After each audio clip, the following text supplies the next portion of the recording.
Hello అండి, welcome to my channel మీతో అలా. ఉదయాన్నే ఇలా పిచ్చుకల్ని చూస్తే భలే హ్యాపీగా అనిపిస్తూ ఉంటుందండి. ఇక ఈరోజు బ్రేక్ఫాస్ట్కి అయితే ఇలా లెమన్ రైస్ చేస్తూ ఉన్నాను.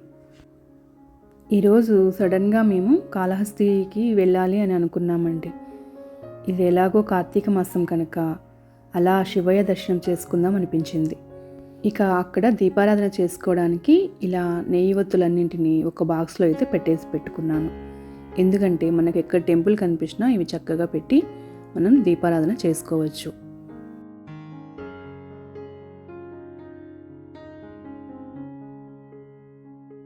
ఇక మేమైతే ఆఫ్టర్నూన్ లంచ్ కంప్లీట్ చేసుకొని 3కి అలా స్టార్ట్ అయ్యామండి. మా మదనపల్లి నుంచి కాళహస్తికి 4 hours అవుతుందన్నమాట. సో నైట్కి అంతా మనం కాళహస్తిలో స్టే చేయొచ్చు అన్నమాట. సో ఒక రాత్రి నిద్ర చేసినట్లు కూడా ఉంటుంది కదా. సో అలా మేమైతే ఆఫ్టర్నూన్ ఇలా స్టార్ట్ అయిపోయాం.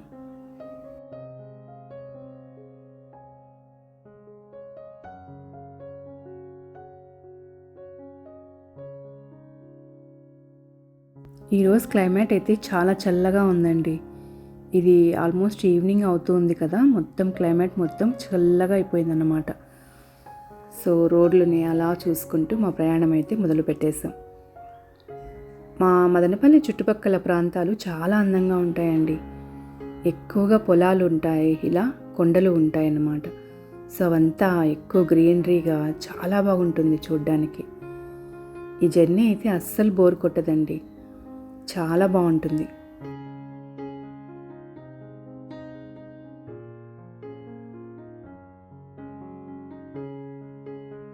నేనైతే తిరుపతి జర్నీ చాలా ఎంజాయ్ చేస్తానండి. ఎందుకంటే మా పిల్లలు ఇక్కడే చదువుతూ ఉండడం వల్ల ఎక్కువగా నేను ఈ రూట్లో వెళ్తూ ఉంటానన్నమాట. అందులోనూ ఇక్కడ మొత్తం పొలాలతో గ్రీనరీతో చాలా బాగుంటుందండి. అసలు అలా బోర్ కొట్టకుండా చూస్తూ వెళ్ళిపోవచ్చు, అంత అందంగా ఉంటుంది.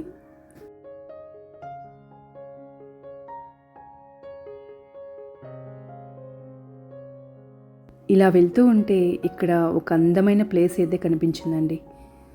అసలు అలా చూస్తూ ఉండిపోవాలనిపించింది. ఎంత బాగుందో అండి అసలు.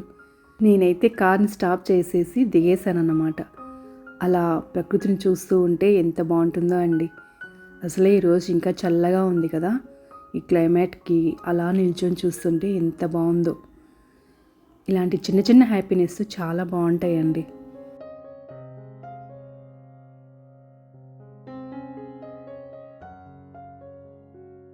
ఇలాంటి అందమైన రోడ్ల మీద ప్రయాణం అయితే చాలా బాగుంటుందండి. ఇలాంటి జర్నీలు మనకు బోర్ కట్టకుండా మనం వీటిని కూడా అందంగా మలుచుకోవాలి. నేనైతే నాకు నచ్చిన ప్లేస్లో ఖచ్చితంగా కార్ స్టాప్ చేసి అలా కాసేపు చూస్తూ వెళ్తూ ఉంటానన్నమాట.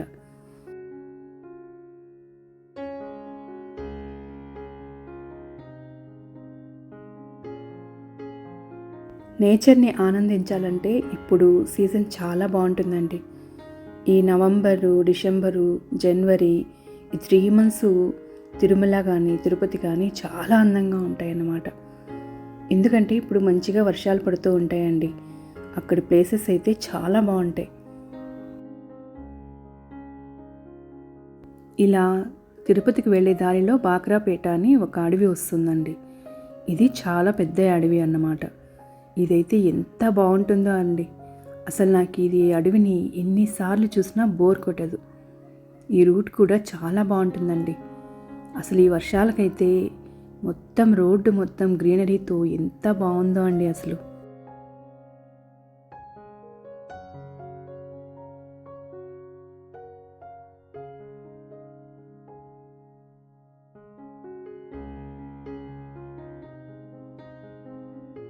ఎంతో అందమైన మలుపులతో కొండలతో ఈ అడవి మొత్తం చాలా బాగుంటుందండి. అసలు ఇక్కడ ఎంటర్ అవ్వగానే మనకు ఒక టైప్ ఆఫ్ ఫీలింగ్ వచ్చేస్తుంది అన్నమాట. ఆ నేచర్లోకి ఎలా వెళ్తున్నట్టు అనిపిస్తుంది నాకైతే. నా ఫేవరెట్ ప్లేస్ అండి ఇదైతే.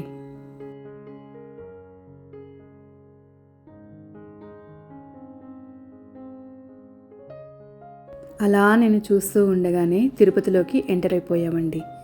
ఇది ఫిల్మ్ యాక్టర్ మోహన్ బాబు గారి కాలేజ్ అండి, శ్రీ విద్యానికేతన్. కాలేజ్ అయితే చాలా బాగుంటుందండి. ఇక్కడ స్కూలు కాలేజు రెండు ఉంటాయన్నమాట. ఇదైతే కాలేజ్ అయిపోయినట్టుందండి. పిల్లలందరూ బయట ఉన్నారన్నమాట. మేము కూడా స్లోగా వెళ్తూ ఉన్నాం. ఈ కాలేజ్ అయితే చాలా బాగుంటుందండి. నాకైతే ఇది చాలా ఇష్టం.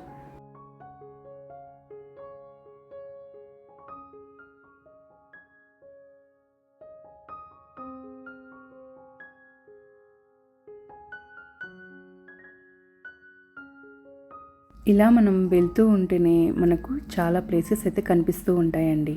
అందులో మొదటిగా కనిపించేది శ్రీనివాస మంగాపురం అండి. మేము వెళ్ళే రూట్లోనే ఇది మొదటిగా మాకు కనిపిస్తూ ఉంటుంది. ఇక్కడ వెంకటేశ్వర స్వామి ఉంటారండి. అలా ఘంటానాదాలు వింటూ ఆ రోడ్డు పైన వెళ్తూ ఉంటే మనకు తిరుపతికి వచ్చిన ఫీలింగ్ అయితే వచ్చేస్తుందండి. ఎంత బాగుంటుందో అండి. ప్లేస్ కూడా చాలా బాగుంటుంది.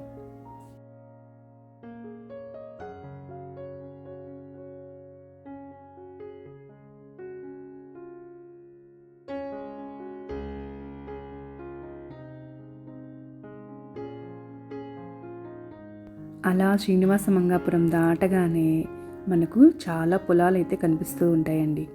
అక్కడి నుంచే మనకు తిరుమల కొండలు కూడా కనిపిస్తూ ఉంటాయి. ఈరోజు ఎక్కువ మంచు పడుతూ ఉందండి. అందువల్ల అది అంతగా మనకు కనిపించడం లేదు. ఇక ఇదైతే జూ అండి. ఇలా ఈ జూ రోడ్లో వెళ్తూ ఉంటే కొండలు చాలా దగ్గరగా కనిపిస్తూ ఉంటాయండి. ఇప్పుడు పడుతున్న మంచుకైతే ఇవి ఇంకా అందంగా కనిపిస్తూ ఉన్నాయి నాకైతే. అలా అలిపిరి రోడ్లోకి వచ్చేసాం. ఇది అలిపిరి అండి. అంటే మనం మెట్ల మార్గం అన్నమాట. తిరుమలకు ఇక్కడి నుంచి నడుచుకుంటూ వెళ్తూ ఉంటారండి.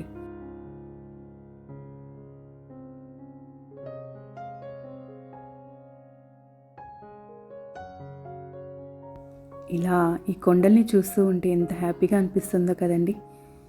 ఇక అలా వెళ్తూ ఉంటేనే మనకు కపిల్ తీర్థం కూడా కనబడుతుంది. ఇవన్నీ ఒకే రూట్లో ఉంటాయండి. సో ఇవైతే చాలా బాగుంటాయి. ఇలా చూస్తూ వెళ్ళొచ్చు అన్నమాట. ఇదైతే కొత్తగా కన్స్ట్రక్షన్ చేశారన్నమాట. గరుడవారధి అండి. ఈ ఫ్లైఓవర్ పైన ఫస్ట్ టైం నేను కూడా వెళ్తూ ఉన్నానన్నమాట. సో దీనివల్ల ట్రాఫిక్ అయితే చాలా తగ్గింది అనిపించింది. ఇక తిరుపతి నుంచి మనకు కాళహస్తి 1 అవర్ పడుతుందండి. ఇక ఇలా కాళహస్తికి అయితే వచ్చేసాం. ఇక్కడ స్టార్టింగ్లోనే మనకు శివయ్య అయితే కనిపిస్తాడండి. అలా శివయ్యని చూడగానే మహా ఆనందం వేస్తుందండి నాకైతే. శివయ్య దర్శనం జరగడం అనేది గొప్ప విశేషం అండి. ఎందుకంటే ఆయన దర్శనం జరగడం, అందులోనూ శ్రీకాళహస్తి దర్శనం జరగడం ఇంకా అమూల్యం అన్నమాట. అసలు శ్రీకాళహస్తి అంటే ఏమిటో ఒక్కసారి మీకు చెప్తానండి.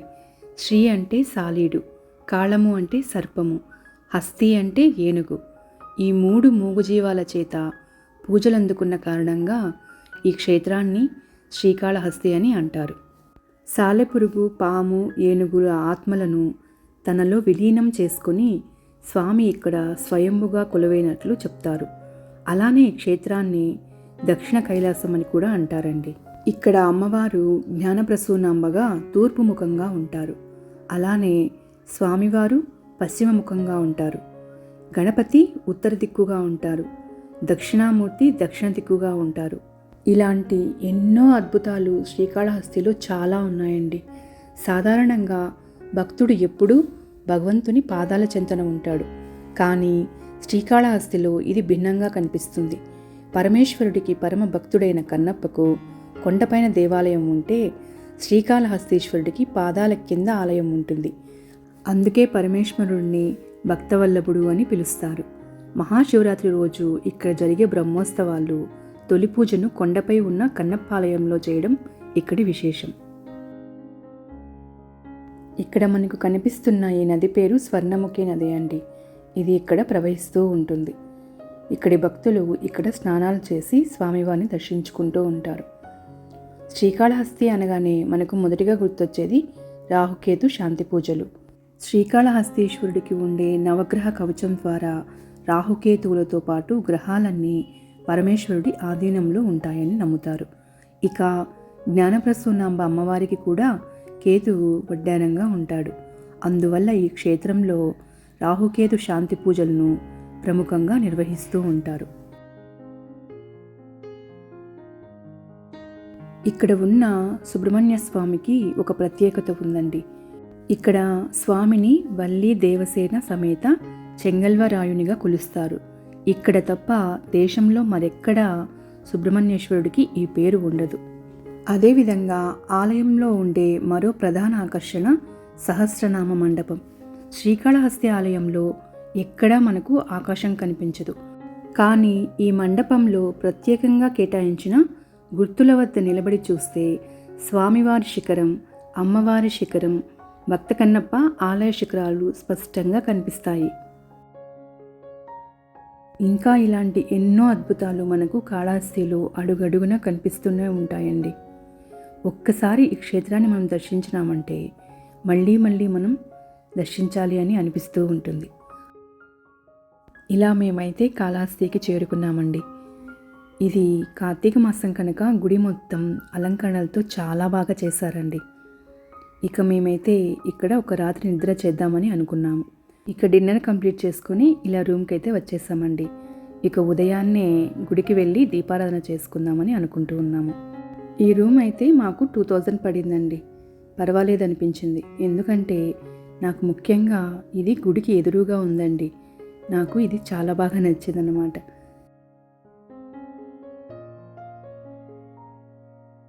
అసలు ఉదయాన్నే గుడికి వెళ్ళాలి అని నాకైతే అస్సలు నిద్రే రాలేదండి. ఇక నాతో పాటు పిల్లలు కూడా అర్లీగా లేచి ఫ్రెష్ అప్ అయిపోయారన్నమాట. ఇక ఇక్కడ గుడి ముందే జల వినాయక స్వామి టెంపుల్ ఉంటుందండి. కాళహస్తిలో భూమిలో వెలిసిన వినాయకుళ్ళు 2 ఉంటాయండి. ఒకటి పాతాళ గణపతి, 2 జల గణపతి. పాతాళ గణపతి టెంపుల్ అయితే గుడి లోపల ఉంటుంది. జల గణపతి టెంపుల్ గుడి బయట ఉంటుందండి. ఇదైతే గుడి 3వ ద్వారం ముందర ఇలా ఉంటుంది. కాళహస్తిలో ప్రతి ఒక్కటి అద్భుతంగానే ఉంటుందండి. ఈ జల వినాయక టెంపుల్ అయితే కరెక్ట్గా రోడ్డు మిడిల్లో ఉంటుందన్నమాట. అది కూడా లోపల ఉంటుంది. ఇక మేమైతే ఇక్కడ చక్కగా ఇలా దీపారాధన చేసుకున్నామండి. ఉదయాన్నే ఇలా దీపారాధన చేయడం చాలా బాగుంటుందండి. అలా కాసేపు ఆ దేవుణ్ణి చూస్తూ అక్కడే నిల్చుని ఉండిపోయాము.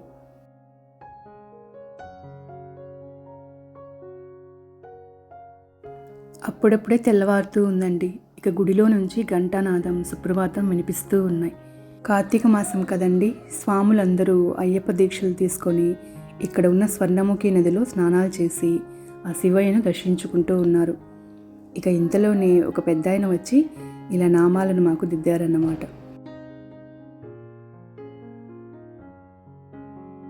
మేము స్వామివారి దర్శనానికైతే బయలుదేరామండి. అప్పుడే ఇక్కడ జల వినాయకుడికి అభిషేకం చేస్తూ ఉన్నారు స్వామివారు. ఇక అక్కడ కూడా హారతి తీసుకొని స్వామివారి తీర్థాన్ని మనపై చల్లుతారన్నమాట. ఆ వాటర్ని అలా చల్లించుకొని మేమైతే దర్శనానికి బయలుదేరాము. ఇది 3వ మార్గం అండి. ఇక్కడ నుంచి మేము దర్శనానికి అయితే వెళ్ళిపోయాం. గుడి లోపలికి మొబైల్ అలో లేదండి. సో మొబైల్ని అయితే ఇక్కడే పెట్టేసి మేము గుడిలోకి అయితే వెళ్ళిపోయాం.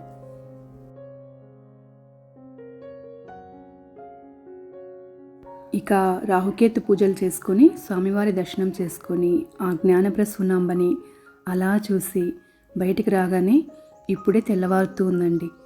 అలా గోపురాన్ని చూస్తుంటే ఎంత హ్యాపీగా అనిపిస్తుందో అండి.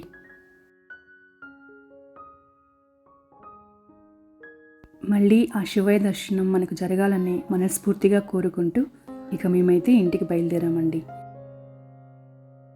శ్రీకాళహస్తీశ్వరుని దర్శించుకున్న తర్వాత మనం ఏ ఇతర గుడులకి వెళ్ళకూడదు అని అంటారండి. ఎందుకంటే ఇక్కడ ఉన్న వాయులింగం పంచభూత లింగాల్లో ఒకటన్నమాట. అలానే ఇక్కడ మనం రాహుకేతు పూజలు చేసుకుంటూ ఉంటాము. ఇలాంటి ప్రత్యేక పూజలు జరిగే ప్రదేశం ఇది ఒక్కటే కనుక ఇక్కడి నుంచి మనం నేరుగా ఇంటికి వెళ్ళాలి అని అంటారు. ఇక ఇలా ఈ స్వర్ణముఖి నదిని దాటుకుంటూ మేమైతే ఇంటికి ప్రయాణం అయ్యామండి. ఈ కాళహస్తి క్షేత్రాన్ని మనం ఒక్కసారి దర్శించుకున్నా కూడా మన జన్మ పాపాలన్నీ పోతాయని అంటారు.